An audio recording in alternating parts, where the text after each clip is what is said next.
So our first presenter today is Charles Steinfield from Michigan State University, and the paper that he is presenting is called The Mobile Digital Divide Revisited, Mobile Phone Used by Smallholder Farmers in Malawi. Okay, so over to you, Charles. Okay, thank you.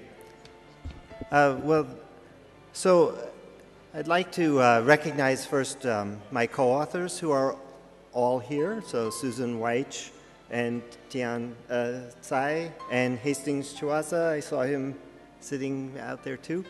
And I also would like to recognize our sponsors for this research, our funders, the Michigan State University's Global Center for Food Systems Innovation, and also USAID.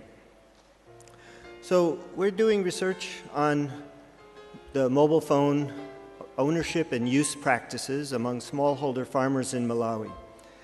And so to get started, I thought it might be appropriate to put some context and say, why examine smallholder farmers and mobile phones? And in some sense, I know I'm preaching to the converted in here. All of you know about the many different applications that have been developed to serve the mobile, the agricultural context. In fact, in some of the demos we had here today, there were farmer helplines, and we've heard of text services for farmers. And it's no surprise. I mean, there's been a rapid, we all understand the rapid growth of mobile subscriptions in developing countries, and I just grabbed from the ITU this nice slide that shows that most of the growth in mobile subscriptions over the last few years, in fact, is happening in developing regions of the world, not so much in developed regions. And we've hit the point where if you listen to the rhetoric about mobile phone penetration, it's kind of, there's a mobile for every person on the planet now, just about. We're almost at 100% subscription. And the reason why agriculture is so important is that it's a driver of the economy in most developing regions of the world. And we heard earlier today, and I have found some of the same literature that shows that, in fact, most of this, of the food produced in developing regions is produced by smallholder farmers. And so we have to ask, well, now that they have mobiles, you know, can they provide access to information and financial services and markets? And there are many applications that attempt to serve all of these kinds of needs. But to step back, I think it's important to recognize that the mobile phone subscription rates don't tell the whole story. In fact, mobile phone subscription rates, contrary to, I think, popular belief, do vary widely around the world. And there still remain a cluster of countries, particularly in sub-Saharan Africa, that in fact have less than a 50% subscription rate, mobile subscription rate. And that doesn't even take into account urban and rural differences. And so on a countrywide average, it may sound great to say that there's 50, 60, 70% mobile subscription rate, but when you start looking at what that rate happens to be in rural areas where you do find, in fact, smallholder farmers, I think it's important to really question how useful mobile devices could be for providing the types of information that we're hoping to provide.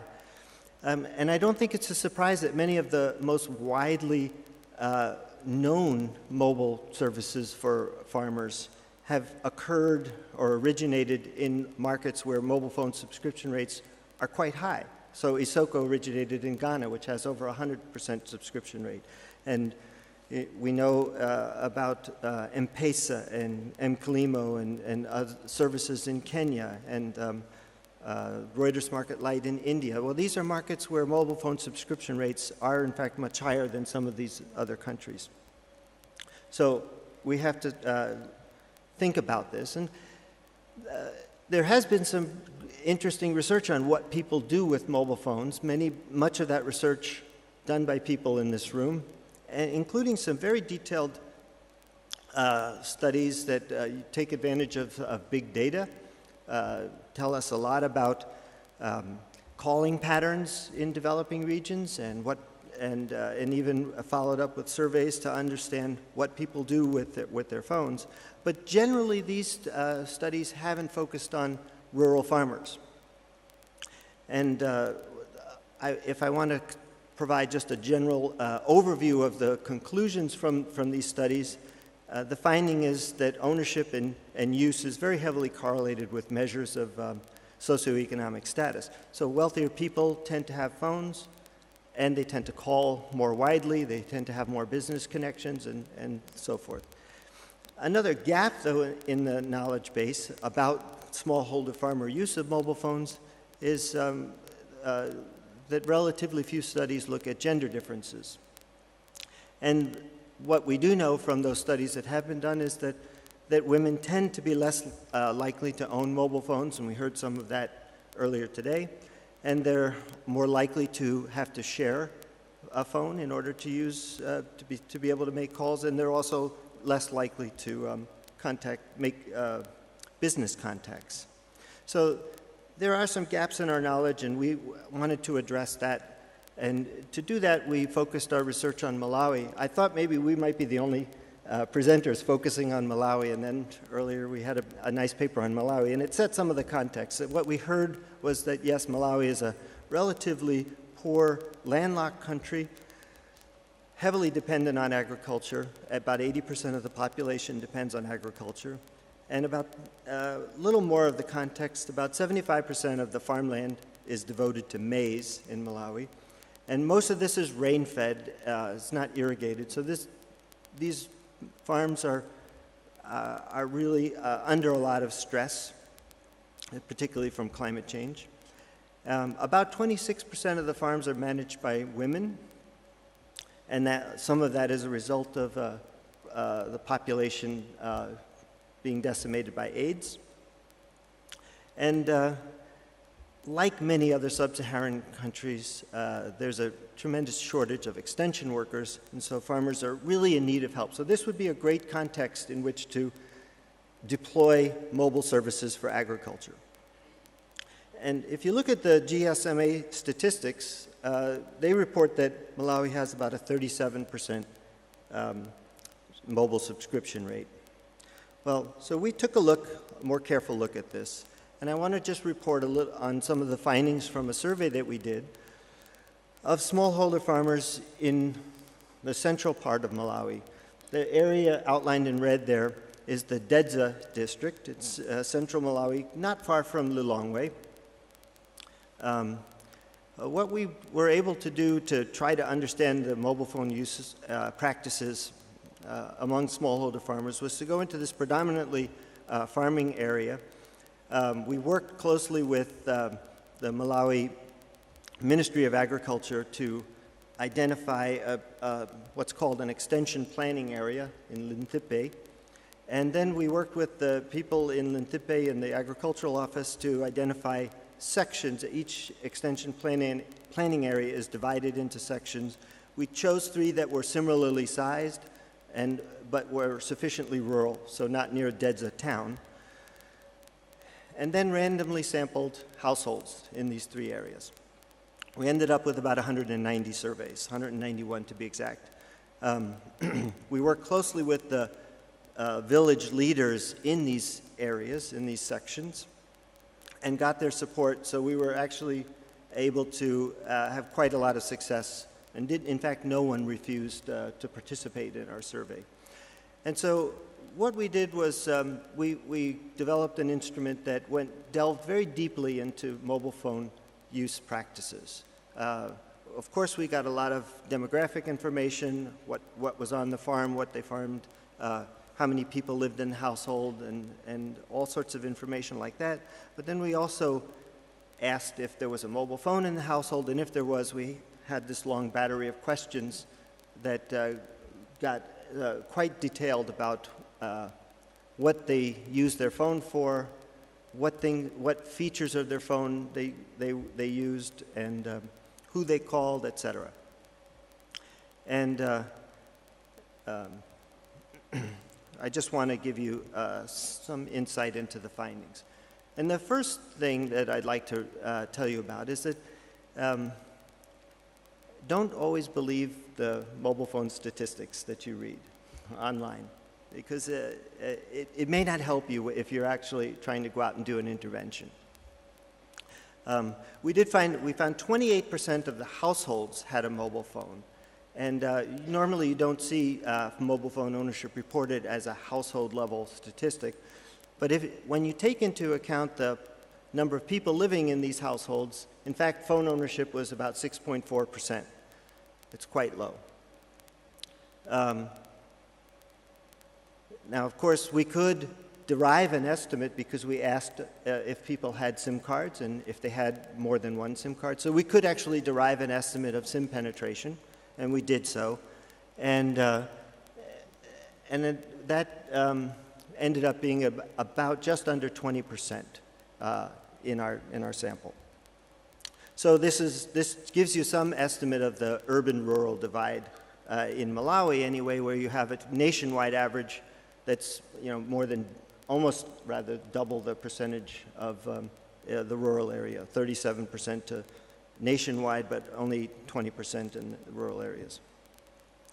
Now, since past research has found that there is, in fact, a correlation with socioeconomic status, we looked closely at that and we gathered some indicators of socioeconomic status. And you can see across all these indicators, phone-owning households were significantly better off. They were more educated. You can see that in the upper left. They owned more assets. They had more livestock. Their size of their farms were larger. And they had other types of assets. They were more likely to have bicycles, radios. So it's no surprise. A phone is an asset, and those households that are better off have phones. We did also find, as we expected, that men were more likely to own phones than women. So we have a few different measures of this. Whether the respondent was male or mattered quite a bit. Male respondents had about 3 times as many phones as, were 3 times more likely to have a phone than women. If the household was headed by a man, it was almost 4 times more likely to have a phone. And across all the phones we identified in the study, about 2/3 of them were owned by men. And the way they used their phone was different. So there were similarities. Both men and women use their phones a lot to call friends and family. A lot of phone use is just checking up on how relatives are doing. But women were much more likely to call for health purposes and emergencies, and men were more likely to make calls for business and for farming-related purposes. And one interesting finding was that only men reported calling business contacts. Women did not report ever calling a business contact. So traders, for example, which could be a problem if the woman is managing the farm. Men called extension workers occasionally. Women rarely called extension workers. So these are important differences in use. We looked a little bit at measures of competence, how well people could use their phone, and there wasn't a lot of texting, for example. For example, men texted about 4 times in the previous week. Women texted once in the previous week. But then we asked some questions about whether they knew how to retrieve texts that they had received previously, or if they knew how to delete texts in order to make room in their mailbox, and or if they knew how to add contacts to their directory and so forth. And on all these measures, men reported significantly more likely to be able to do these things. And there were other measures of knowledge and competence as well, but the story is pretty much the same. So the last part that I wanted to mention in the closing minutes is we wanted to see if phone-owning households accessed information in different ways than non-phone-owning households. And so we asked about a variety of specifically farming topics, farming practices, pests and disease, livestock, crop prices, seeds, and weather. And we asked, where did farmers get information on these topics? Did they get it from their extension agent, from family, from community members, from the radio, or other? And what we found, I'll just highlight a few, what I think are important differences in these statistics, and that is that phone-owning households were more likely to call extension agents than non-phone-owning households. So there is some value there. The low value use of the phone for crop prices, or extension agents for crop prices, is because that information exclusively comes from traders. Phone-owning households were significantly more likely to get information about weather and seeds from the radio. And this is probably a wealth effect. I mean, they were more likely to have radios. So we can see that these two go together. And the last one I'll just mention, there's a lot more detail in the paper. I encourage you to read it. We had farmers actually indicate that they had no source for these types of information needed to engage in farming. It didn't mean that they couldn't do it. Often they just said, I rely on myself. You ask about, well, where do you get information about the weather forecast? Well, I go out and I look in the sky, was a typical response. And I observe for myself. But phone-owning households were much less likely to report not having a source of information than the non-phone-owning households. So there were big differences in information access capability between the phone-owning and non-phone-owning households. So I'll close with just a few what I think are some discussion points that the survey brought out for us. So the first is we still find, despite the massive uptake of mobile phones around the world, that there is still very much a mobile divide, very much associated with socioeconomic status. We find that gender gaps are still very evident in both the likelihood of owning a phone, but also in the ways that phones are used. We think that the study reveals that it's important to start looking at how phones are used in order to understand how it might shape access to information, as the non-phone-owning households really appear to face more challenges in getting information. And I think also the survey for us really illustrated the complexity of just this concept of phone ownership and phone use, how difficult it is to measure it in a way that is consistent from study to study. It took us a while to figure out how we wanted to represent this information. And it also shows the danger of relying on published phone penetration statistics. It might not tell you a good story about or at least it might not give you the insight into a location you're planning to do work. And so, just a final implication of the study is that we want to avoid over-reliance. If you're going into rural areas in these types of countries where phone penetration is low, avoid over-reliance on your thinking about the phone as the primary conduit for delivering information or for reaching smallholder farmers. You really have to look at other types of channels. So radio is still important, but also bringing people out into the community in, let's say, a digital green type approach is also something that we turn to in our continuing work in Malawi. So I'll stop there and take your questions. Thank you very much.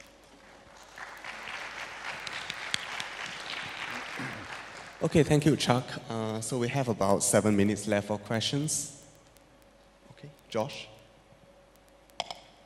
Thanks, really interesting and nuanced work. So you find this correlation between people who have phones and people who have access to primarily agricultural information. And I guess I'm curious to just, and I know there isn't sort of the quantitative evidence, but right. To what extent you think this is just a correlate, right? That people who don't have phones don't have access to information versus some sort of, there might be, I guess the question is, would giving them a phone fix anything? So, yeah, it's an excellent question and one that we can't answer with the data that we have. But if you want my gut feeling is that those differences happened before they got phones. So I think it seemed to me that those who were better off ultimately got phones, but they were better off for other reasons. It wasn't that the phones necessarily made them better off. But once they have phones, they become very useful, so it could be a kind of reinforcing effect, and they're able to even get better off than they were.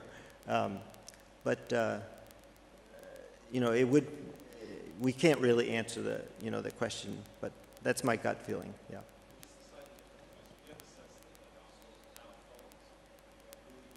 Yeah.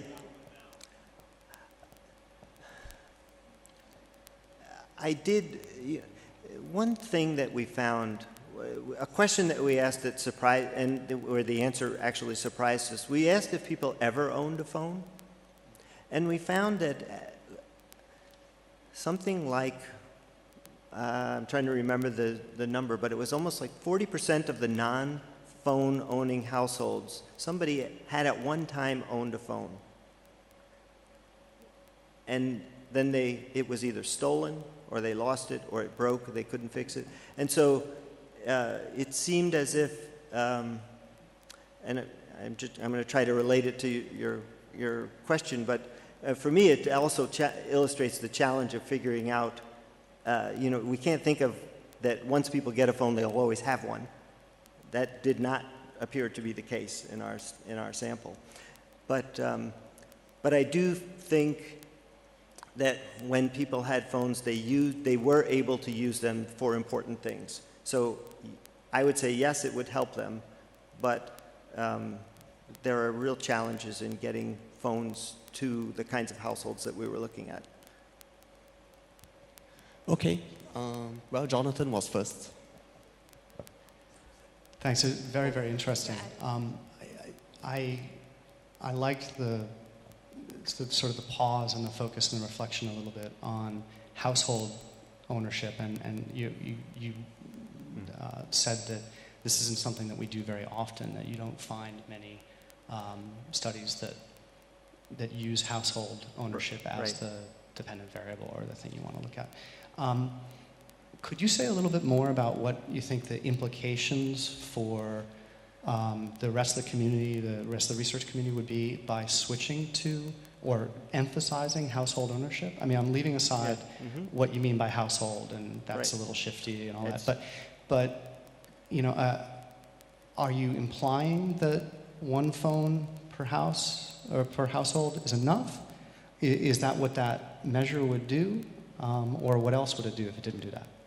Yeah, it's a really good question, and I didn't mean to imply that one phone per household would be enough, but just think back about how phone penetration happened in the United States and other countries. It was a household item, right?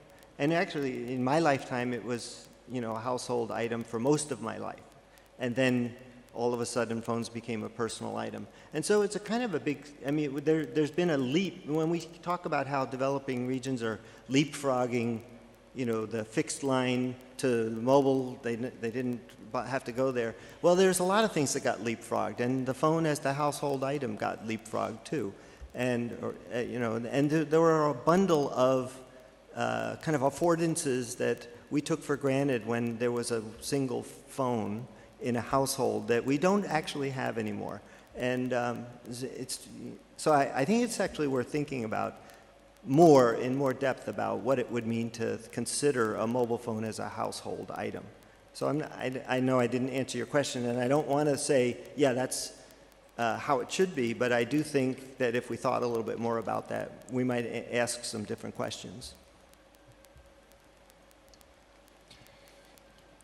Maybe your survey didn't include that information. I'm here. Oh, yes. Sorry. Yes, maybe your survey didn't include that information, but when doing your field work, did you observe socialization and sharing of technical information of mobile phone users with extended family and others, like what happened with the early take-up of internet by fishermen, farmers, and the like in certain parts of the world? So we did do some interviews. We didn't do a lot of observation.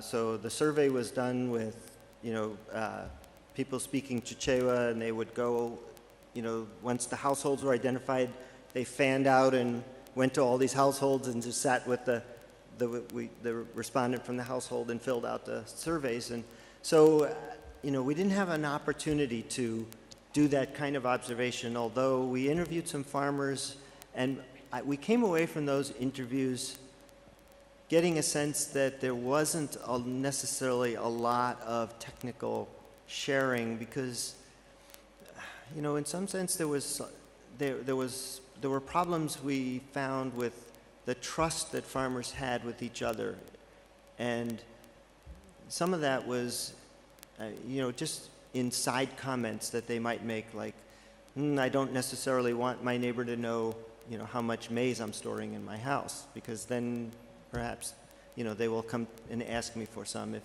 you know, theirs runs out, or, you know, it was issues like that. So I'm not sure that there would be that level of technical sharing, but we didn't observe that.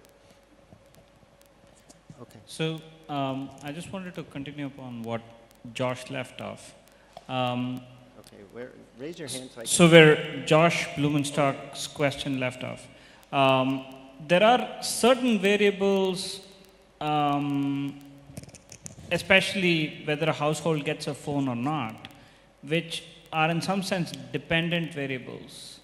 I mean, it might be dependent on, do they really want to get a phone? What is the, how much do they earn, and so on. Mm-hmm. So there are certain factors which, even if you do, I don't think you can even do an RCT to measure quantitatively certain dependent aspects. And one thing to piece apart in this work would be, there would be certain variables which are going to be specifically improving in a household because somebody got a phone.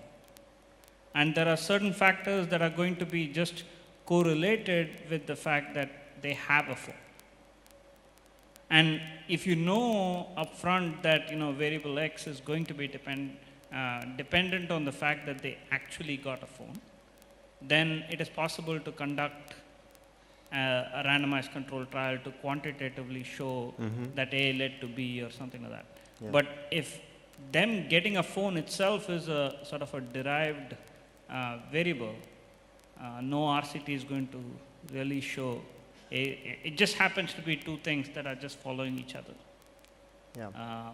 I just wanted to make that as a comment. Yeah, okay. No, so, I mean, it's a good comment. Of course, you know, I'm not going to pretend that we did anything that would allow us to address this causality issue at all. And an RCT would need to be done. But the one thing that we asked that relates to your question is, we did ask people if they would like to get a phone, or did they plan to get a phone, and we also asked, you know, not just why they, you know, whether they'd had a phone before, and if not, why not. But then we said, well, why don't you have a phone now? And so the majority response to why don't you have a phone was always money. It was always, I can't afford it, but I hope to get one someday. Okay, so I have to interrupt because we're running out of time. So it seems that this paper had a very lively discussion. So I'm just going to ask you guys to take this discussion over into the dinner.